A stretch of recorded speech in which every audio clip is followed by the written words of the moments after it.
pahami. Ada kan cara ibadah yang lebih rajin daripada belajar ilmu agama. Wa kaina sabda Nabi Muhammad SAW, sumu li ru'yatihi. Puasalah kamu semua li ru'yatihi, karena melihatnya.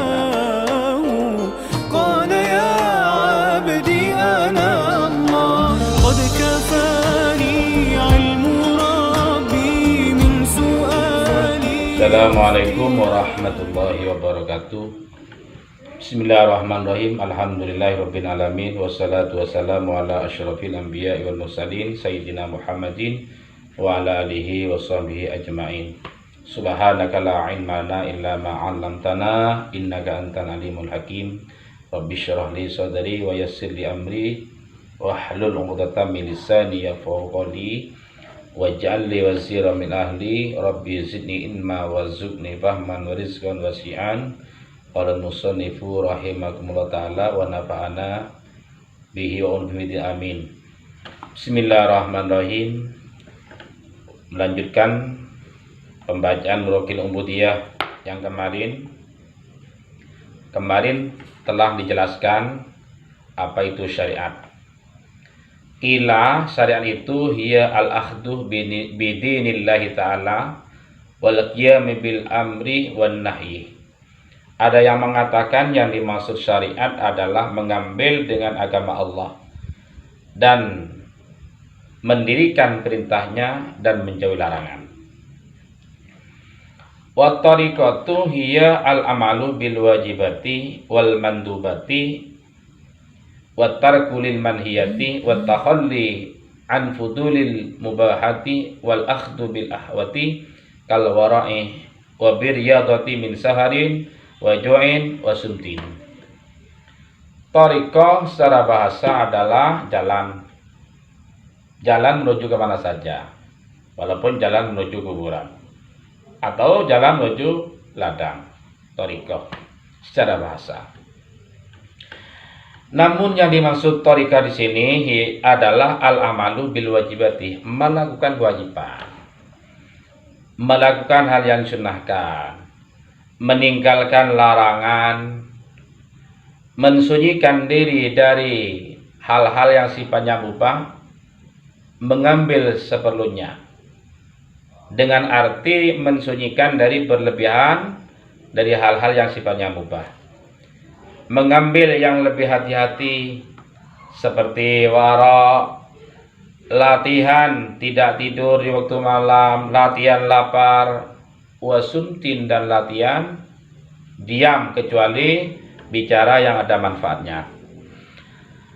Inti dari ucapan Syekh Muhammad Nawawi, thariqah itu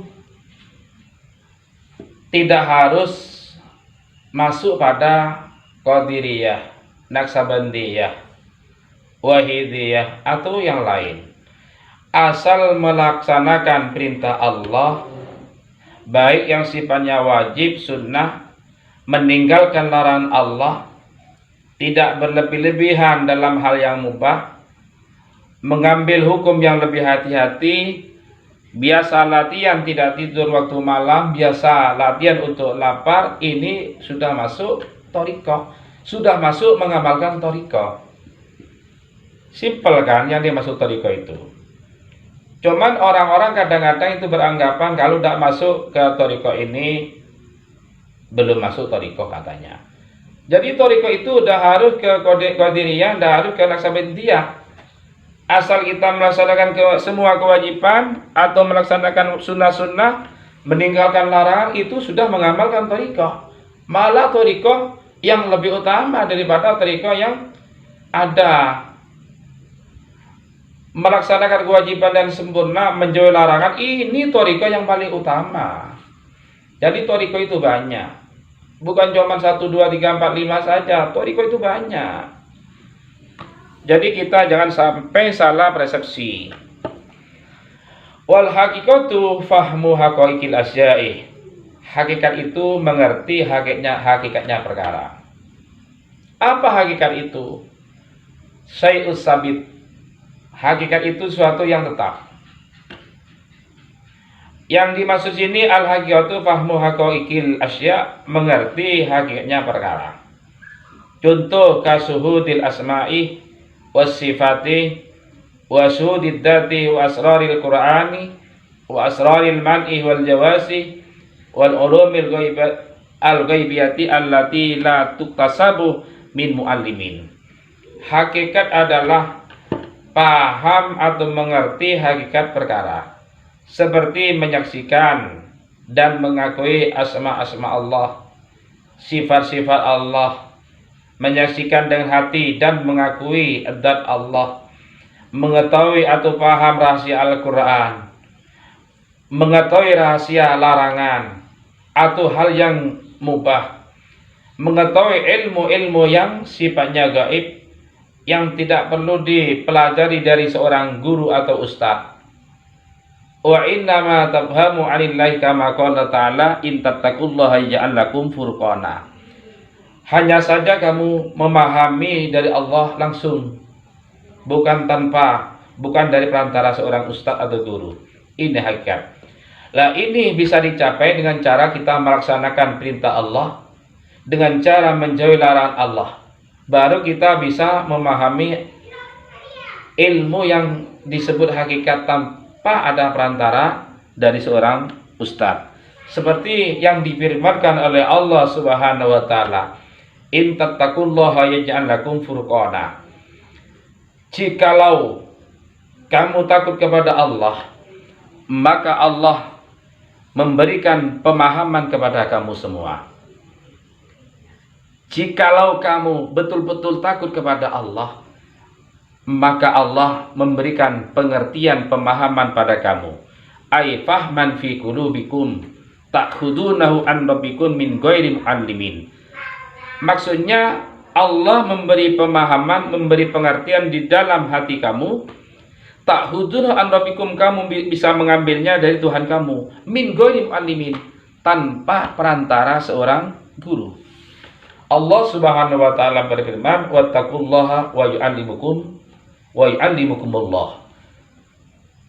Takutlah kepada Allah dan Allah akan mengajarkan kamu. Ai bi ghairi wasiyati muallimin. Maksudnya Allah memberi pemahaman kepada kamu tanpa ada perantara seorang guru. Kama qala Imam Malik, seperti yang dikatakan oleh Imam Malik radhiyallahu an, man amilah bima alimah atau bima ulimah.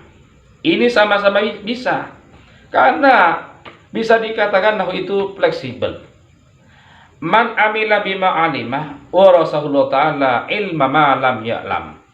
Barang siapa yang mengamalkan yang ia ketahui, maka Allah mewariskan ilmu yang belum diketahui sebelumnya.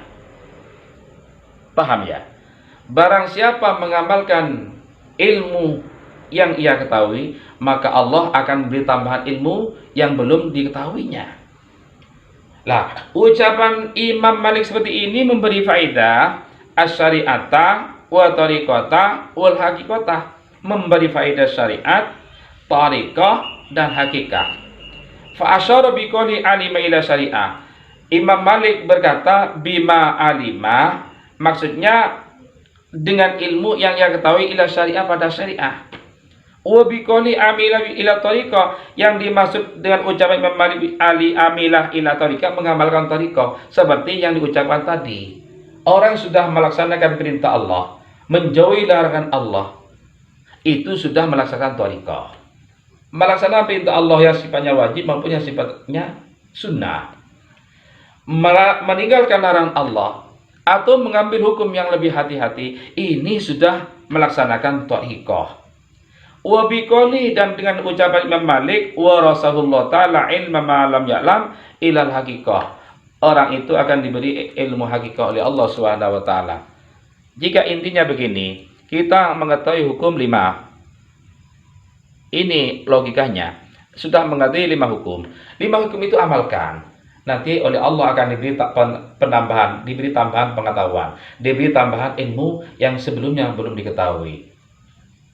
Maka dari itu tidak heran dan tidak aneh kalau ulama salaf dulu karena mengamalkannya yang beliau amalkan sehingga oleh Allah mudah untuk mencapai derajat yang tinggi, mencapai pada hakikat, karena mengamalkan ilmu yang beliau ketahui. Kalau kita kesulitan mendapatkannya, kenapa? Karena kita belajar dan belajar tapi tidak diamalkan.